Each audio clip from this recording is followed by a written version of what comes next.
Hey, good morning once again, options traders. And I hope everybody had a very happy and safe 4th of July. And I wanted to talk a little bit again about the magic of the wisdom of crowds. I've talked about this indirectly in really virtually all of the videos.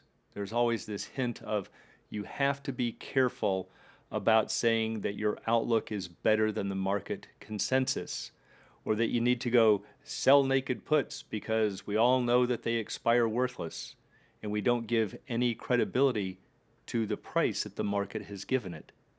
And that all stems from this whole idea of the magic of the wisdom of crowds. A lot of people have heard that term, sort of know what it means, but they've never really seen it in action. And that's what we're going to do today, is to show you why there is wisdom in crowds and what conditions are necessary for that. So before we get started, as always, please be sure to click like and subscribe. It's greatly appreciated and helps to promote the channel. So what's this idea of the wisdom of crowds? Well, it's really just saying that the collective opinion is typically better than any single person's guess, even if you have experts in the room. So if you wanted to know the best price of Microsoft, would you go ask one of the very best CPAs in the world what it's worth? And if it's a different number from what the market gives you, should we therefore say it's undervalued or overvalued? Probably not. You'd be better off with a collective group who might not even be market professionals, and you will probably get a better response, a more accurate response. Now, there is a wonderful book by James Surowiecki called The Wisdom of Crowds, and he talks about 4 conditions that are necessary for this magic to take place. And the first one is diversity, and that just simply means we need a diverse set of opinions. We have to have people from different fields. So we do need financial professionals, but we also need doctors and lawyers and people from different walks of life who have different ways of valuing companies, or saying why I think this company is going to succeed or why it's not. Now, this is also why, little side note here, why you need to be able to short stocks. So many times you hear that traders will say, oh, it's un-American that you can short stocks because you're betting against the company, and that's just un-American. We shouldn't allow it. Well, that's just absolute nonsense. You have to have people who are allowed to vote that the price is too high. Otherwise, you completely destroy this whole diversity concept. We need some people to say the price is right, some to say the price is too low, and some to say that the price is too high. So that's the idea behind diversity. The second condition that we need for the wisdom of crowds is independence. And that just simply means that everybody thinks differently. We don't want something to be interjected into the crowd to where all of the opinions become correlated. Something like the crash of 2000, the dot-com bubble. Everybody thought stocks were going to the moon because everybody thought they were going to the moon. That was the rationale. Everybody just knew it. So there was no longer this independent thinking. It all became highly correlated. And as James Surowiecki points out in his book, and I just love this quote, he says, you can be biased and irrational, but as long as you're independent, you won't make the group any dumber. So this is also why it's not right when you hear traders saying, oh, this whole idea of market efficiency is completely just bogus. People are so irrational. That's fine. As long as they have independent thoughts, it just doesn't matter. Now, the third element that we need for the wisdom of crowds to work is decentralization. And that just means that you're not influenced by a central authority. You don't have a dictator saying, I think Microsoft is worth this, and everybody must have my opinion. The value of stocks is not coming from a centralized location. It's decentralized. Now, you might think, well, wait a minute. Stock markets aren't decentralized, it's centralized. Well, that's true, but this is the fourth element that we need for the wisdom of crowds, and that is aggregation.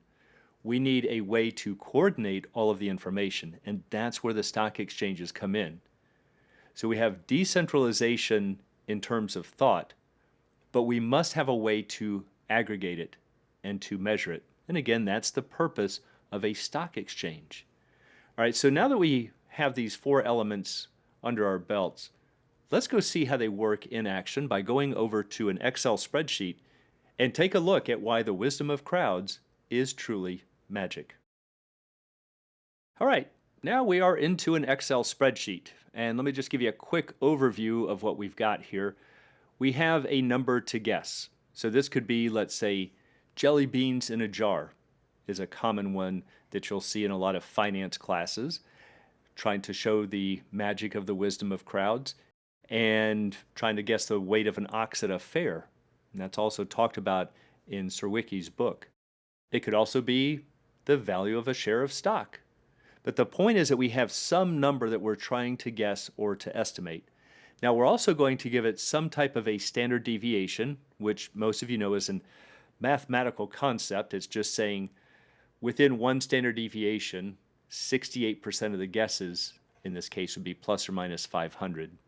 Two standard deviations, or 95% of the data, would fall within plus or minus 2 times 500, or 1,000. So this is a pretty hefty standard deviation, considering that the number that we're trying to guess, the actual truth, is 2,000. So let's just use that for an example. Let's say we've got a jar of jelly beans in front of us. We have a large crowd of people. We're trying to guess how many are in the jar. So here we have our guesses. So these are determined from a random number with this as an average and this as the standard deviation.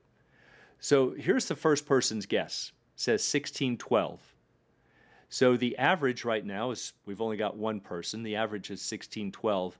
And at the very end, we're going to look at 500 people down here. So if we go all the way to the bottom and find the average of everybody, and we're going to see that that is showing up right here, 1990. So the number we're trying to guess is 2,000. The collective average, after all 500 people have guessed, was 1990. So they were only off by 10. That's the number minus the average. They were off by 10. Well, this guy was off by 378. His guess was 1612, but the collective average was 1990. So he's off by 378. Now we have our second person right here who guesses 1224, and the average now is these two numbers divided by 2 is 1418. Now this person's guess is off by 766 from the collective average up here. We go to the third person in line. We just continue all the way down. And we're going to go down for 500 people. These are the individual guesses. And then right here is the average. So that's where that 1990 is coming from. But you can see in this column right here how far some of these guesses are from the true number that we're trying to guess. Wild variations in them. Now I've also coded it to show how many guesses were actually better than average. And the way that I did that was to say, what's this number that we're trying to guess minus the average is 10. How many guesses were 10 or less? So you can see that this person's guess right here was 3, which is less than 10. So you just count that as a 1. Everybody else gets zeros.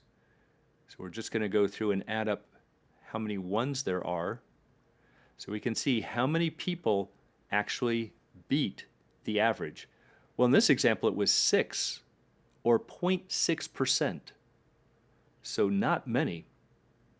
So now take a look at the graph. What this line is showing is this average. And so if you look at it, we started off way below the 2000 truth.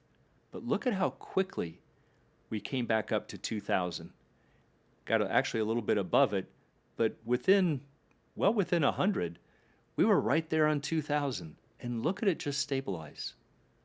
So anybody else who comes in, if we brought in 500 in first person, the chances for that person's guess to beat the crowd would be less than 0.6%. And that's really the whole point of this video and this spreadsheet, is to say that this is what's happening in the market. So if you think it's magical that we can converge on the truth within 500 guesses down here, what do you think is happening in a market that is filled with millions of people? In a market where we all share those elements that are necessary for the wisdom of crowds. So the point to take from this is that you must respect when you see something like NVIDIA's volatility is trading at 70%, and you look historically and say, oh, that's way too high, therefore I should sell the options because I know that the volatility is too high. Be very careful about doing that. The crowd is disagreeing with you for a very good reason, and you need to at least take that into account. So now in Excel, if I hit the F9 key on my keyboard, we can do this simulation again. And there we go. Now we got 14 people who beat the averages, but it's still 1.4%. But look at how far off we were in the early stages. Up here at 2,300, lots of variation, but then we started to stabilize. Look at this, getting real close to 2,000. Look at how quickly the crowd converged on the truth. Let's try another one. This time we started off well under, but very quickly, within a couple of hundred guesses, we came right up there, right on 2,000. But only 0.6% of the people beat the collective average. So once again, when you are making these assessments that this option is undervalued or overvalued, you're coming up with that number based on some comparison, and that comparison is the market. It's the wisdom of crowds, and you have to say, why would you think that your assessment would automatically be better than the crowd's, and that therefore this option or stock is undervalued or overvalued? Because you're comparing it to the crowd. So now let's try one more example. I was reading on the web that the African bush elephant is the largest land animal, has an average weight, I think, of 13,000 pounds. So let's say that we've got one of these elephants sitting in front of us, and we've got 500 people who are trying to guess the weight. Now I'm going to give it a very high standard deviation, and I'm going to choose 4,000 just because I'm trying to keep this minimum guess from going negative. So take a look. These are all generated by the computer, all of these guesses. We have a maximum guess of almost 25,000. So getting close to double. This person's way off on the high side, but it doesn't matter. Remember that quote from the slide. As long as we have independent thinking, it's not going to make the group any dumber. If we look at the minimum guess was 144. Well, obviously, a lot of dogs weigh more than 144. An elephant has got to weigh more than 144. Doesn't matter. It's just, it can be way off there in left field, but it's this magic of the wisdom of crowds. So now after 500 people, the collective average, look at this, 13,243. The number that we're trying to guess, 13,000 minus this collective average, is off by 243. We had 23 people who got within 243, but that's 2.3% of the people. So again, we bring in the 501st person. Do you think that that person is going to be within 23 or outside of 23? No doubt about it, far more likely to be outside of it.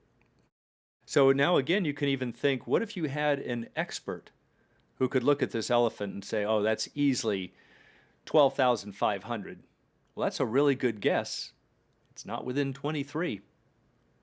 See, so even though an expert's guess might have a smaller standard deviation by itself, it's going to be very difficult to beat the collective wisdom of the crowds. So look at this. Look at how we centered right on 13,000. We're way off in the early stages, but look at that. All right, let's try one more. Let's do Shift F9. And there's another one. We have a high guess of almost 25, minimum guess of about 1,300. The collective average, 12,887. The number we're trying to guess is 13,000. Pretty darn close. Only 113 off this average. 7 people did better, or 0.7%. So once again, the moral to take from this video and from this spreadsheet, when you're looking at, let's say, an options price, you see this option trading for $3, and yet the implied volatility is through the roof. Before you jump on that and say, oh, I can look at my software and see that that is 1.5 standard deviations above the mean, and therefore I should sell it. I've got this edge, and I'm an expert trader because I can tell I've got this edge. That is a really dangerous way to approach it. There's a reason that the crowd is bidding it to 70%. And that's what you always have to take into account. because the chances that your guess beats the collective average, as you're seeing here, is really, really small. This is where option strategies come in, where you have to say, what's my goal? How can I hedge off the risk that I don't want? So you'll see this is really where the heart of options trading lies. Yes, we need an assessment of value, but we have to figure out how to put it together in a strategy that will give us some type of an edge within our goals. And if you're trading options by just saying, well, I heard that NVIDIA is going higher, let me buy calls, you are going to find out that is the absolute worst way to approach options trading. And the wisdom of crowds shows why. And for anyone who'd like to learn more about the art and science of options trading, please check out the Alpha Trader course, Strategy Lab, and a candlesticks and technical analysis course. It's all at optionsatoz.com. Also, please join us on Options A to Z's Facebook trading group, and you can find a link in the description below.